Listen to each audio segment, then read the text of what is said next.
बोलिए श्री राजा रामचंद्र भगवान की जय। महर्षि वाल्मीकि प्रणीत श्रीमद् वाल्मीकि रामायण के बालकांड का 18वें सर्ग का पाठ आज मैं कर रहा हूँ। राजाओं तथा ऋषि संघ को विदा करके राजा दशरथ का रानियों सहित पुरी में आगमन। श्री राम, भरत, लक्ष्मण तथा शत्रुघ्न के जन्म, संस्कार, शील, स्वभाव और सद्गुण। राजा के दशरथ दरबार में विश्वामित्र का आगमन और उनका सत्कार। महामना राजा दशरथ का यज्ञ समाप्त होने पर देवता लोग अपना अपना भाग ले जैसे आए थे वैसे लौट गए। दीक्षा का नियम समाप्त होने पर राजा अपनी पत्नियों को साथ ले सेवक, सैनिक और सवारियों सहित पुरी में प्रविष्ट हुए। भिन्न भिन्न देशों के राजा भी जो उनके यज्ञ में सम्मिलित होने के लिए आए थे, महाराजा दशरथ द्वारा यथावत सम्मानित हो मुनिवर वशिष्ठ तथा संग ऋषि को प्रणाम करके प्रसन्नतापूर्वक अपने अपने देश को चले गए। अयोध्यापुरी से अपने घर को जाते हुए उन श्रीमान ऋषियों के शुभ्र सैनिक अत्यंत हर्षमग्न होने के कारण बड़ी शोभा पा रहे थे। उन राजाओं के विदा होने पर श्रीमान महाराजा दशरथ ने श्रेष्ठ महाब्राह्मणों को आगे करके अपनी पुरी में प्रवेश किया। राजा द्वारा अत्यंत सम्मानित हो संग ऋषि मुनि भी शांता के साथ अपने अपने स्थान को चले गए। उस समय सेवकों सहित बुद्धिमान महाराजा दशरथ कुछ दूर तक उनके पीछे पीछे उन्हें पहुंचाने गए थे। इस प्रकार उन सब अतिथियों को विदा करके सफल मनोरथ हुए राजा दशरथ पुत्रोत्पत्ति की प्रतीक्षा करते हुए वहाँ बड़े सुख से रहने लगे। यज्ञ समाप्ति के पश्चात जब 6 ऋतुएं बीत गई तब 12वें मास में चैत्र के शुक्ल पक्ष की नवमी तिथि को पुनर्वसु नक्षत्र और कर्क लग्न में कौशल्या देवी ने दिव्य लक्षणों से युक्त सर्वलोक वंदित जगदीश्वर श्री राम को जन्म दिया।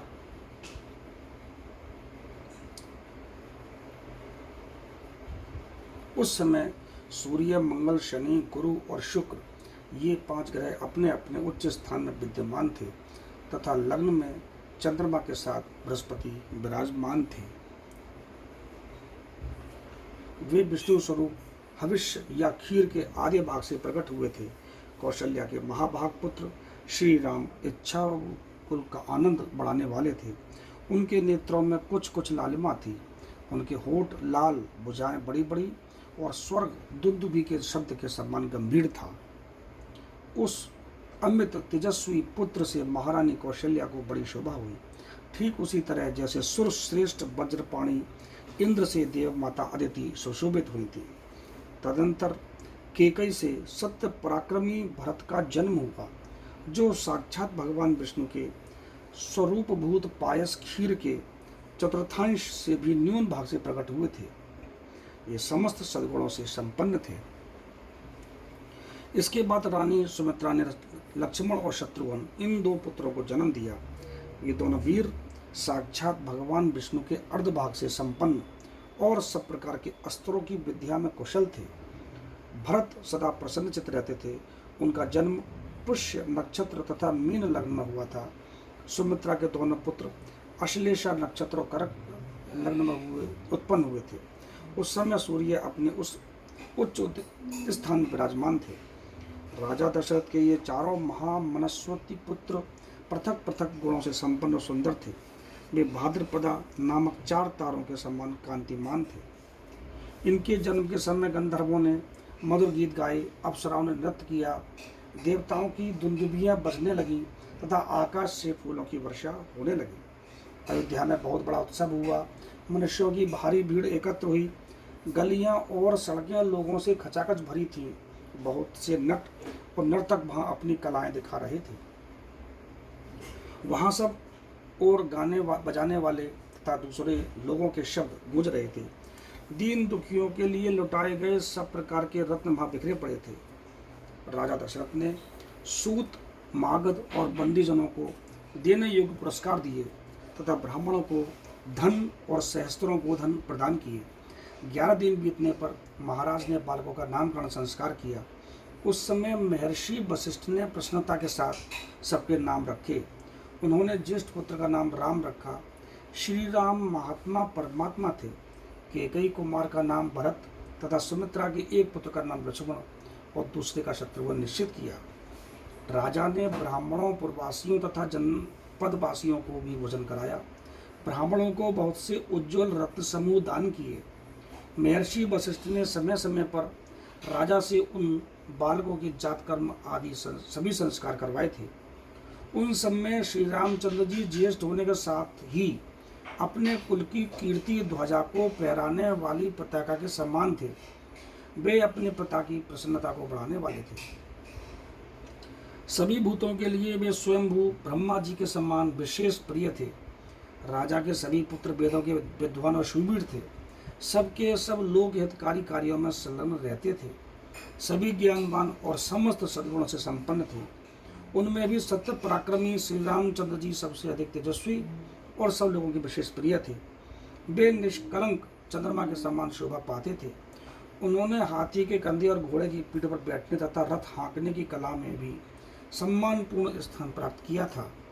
वे सदा धर्मवेद का अभ्यास करते और पिताजी की सेवा में लगे रहते थे।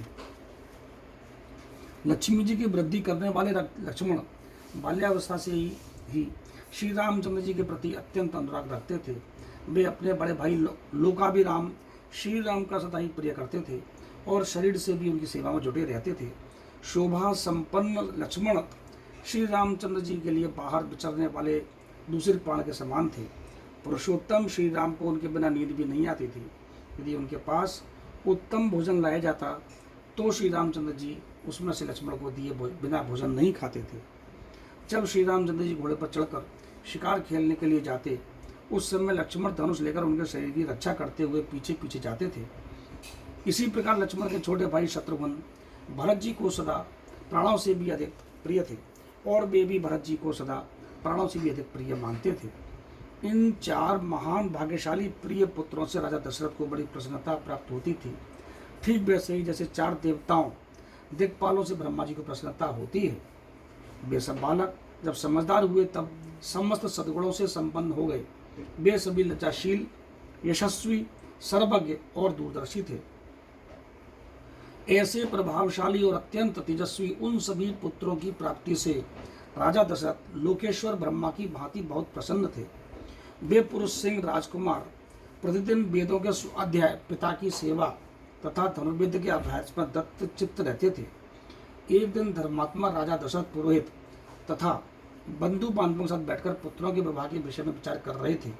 मंत्रियों के बीच में विचार करते हुए महामना नरेश के यहाँ महातेजस्वी महामुनि विश्वामित्र पधारे। वे राजा से मिलना चाहते थे। उन्होंने द्वारपालों से कहा, तुम लोग शीघ्र जाकर महाराज को यह सूचना दो कि कुशिक वंशी गादी पुत्र विश्वामित्र आए हैं। उनकी यह बात सुनकर वे द्वारपाल दौड़े हुए राजा के दरबार में गए। वे सब विश्वामित्र के उस वाक्य से प्रेरित होकर मन ही मन घबराए हुए थे। राजा के दरबार में पहुंचकर उन्होंने इच्छा को कुलनंदन अवधर नरेश से कहा, महाराज महर्षि विश्वामित्र पधारे हैं। उनकी यह बात सुनकर राजा सावधान हो गए।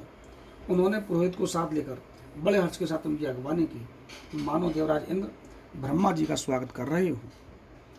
विश्वामित्र जी कठोर व्रत का पालन करने वाले तपस्वी थे। वे अपने से तेज प्रचलित हो रहे थे। उनका दर्शन करके राजा का मुख प्रसन्नता से खिल उठा और उन्होंने महर्षि को अर्घ्य निवेदन किया। राजा का वह अर्घ्य शास्त्रीय विधि के अनुसार स्वीकार करके महर्षि ने उनसे कुशल मंगल पूछा। धर्मात्मा विश्वामित्र ने क्रमशः राजा के नगर, खजाना, राज, बंधु बांधव तथा मित्र वर्ग आदि के विषय में कुशल प्रश्न किया। राजन, आपके राज्य की सीमा के निकट रहने वाले शत्रु राजा आपके समक्ष नतमस्तक तो हैं। आपने उन पर विजय तो प्राप्त की है ना। आपके यज्ञ व याग आदि देव कर्म और अतिथि सत्कार आदि मनुष्य कर्म तो अच्छी तरह संपन्न होते हैं ना। इसके बाद महाभाग मुनिवर विश्वामित्र ने वशिष्ठ जी तथा अनन्य ऋषियों से मिलकर उन सब का विद्यावत कुशल समाचार पूछा। फिर वे सब कुशल प्रसन्नचित्त होकर राजा के दरबार में गए और उनके द्वारा पूजित हो यथायोग्य आसनों पर बैठे। तदनंतर प्रसन्नचित्त परम उदार राजा दशरथ ने पुलकित होकर महामुनि विश्वामित्र की प्रशंसा करते हुए कहा, महामुने, जैसे किसी मरणधर्मा मनुष्य को अमृत की प्राप्ति हो जाए, निर्जल प्रदेश में पानी बरस जाए, किसी संतानहीन को अपने अनुरूप पत्नी के गर्भ से पुत्र प्राप्त हो जाए, खोई हुई निधि मिल जाए तथा किसी महान उत्सव से हर्ष का उदय हो, उसी प्रकार आपका यहाँ सौभाग्यवन हुआ है। ऐसा मैं मानता हूँ। आपका स्वागत है। आपके मन में कौन सी उत्तम कामना है जिसको मैं हर्ष के साथ पूर्ण करूँ? ब्राह्मण, आप मुझसे सब प्रकार की सेवा लेने योग्य उत्तम पात्र हैं। मानव, मेरा अहोभाग्य है जो आपने यहाँ तक पधारने का कष्ट उठाया। आज मेरा जन्म सफल और जीवन धन्य हो गया। मेरी बीती हुई रात सुंदर प्रभात दे गई, जिससे मैंने आज आप ब्राह्मण शिरोमणि का दर्शन किया। पूर्व काल में आप राजर्षि शब्द से उपलक्षित होते थे, पर तपस्या से अपनी अद्भुत प्रभा को प्रकाशित करके आपने ब्रह्मर्षि का पद पाया। अतः आप राजर्षि और ब्रह्मर्षि दोनों ही रूपों में मेरे पूजनीय हैं। आपका जो मेरे यहाँ समक्ष सौभाग्यवन हुआ है, यह परम पवित्र और अद्भुत है। प्रभु, आपके दर्शन से आज मेरा घर तीर्थ हो गया। मैं अपने आप को पुण्य क्षेत्रों की यात्रा करके आया हुआ मानता हूँ। बताइए, आप क्या चाहते हैं? आपके सौभाग्यवन का शुभ उद्देश्य क्या है? उत्तम व्रत का पालन करने वाले महर्षि, मैं चाहता हूँ कि आपकी कृपा से अनुग्रहित होकर आपके अभीष्ट मनोरथ को जान लूँ और अपने अभ्युदय के लिए उसकी पूर्ति करूँ। कार्य सिद्ध होगा या नहीं, ऐसी संशय को अपने मन में स्थान न दीजिए। आप जो भी आज्ञा देंगे, मैं उसका पूर्ण रूप से पालन करूँगा, क्योंकि सम्माननीय अतिथि होने के नाते आप मुझ गृहस्थ देवता हैं। ब्राह्मण, आज आपके आगमन से मुझे संपूर्ण धर्मों का उत्तम फल प्राप्त हो गया। यह मेरे महान अभिदय का अवसर आया है। मनस्वी नरेश के कहे हुए ये विनय युक्त वचन, जो हृदय और कानों को सुख देने वाले थे, सुनकर विख्यात गुण और यश वाले शम दम आदि सद्गुणों से संपन्न महर्षि विश्वामित्र बहुत प्रसन्न हुए। इस प्रकार वाल्मीकि निर्मित आर्ष रामायण आदि काव्य के बालकांड में 18वां सर्ग पूरा हुआ। बोलिए श्री रामचंद्र भगवान की जय।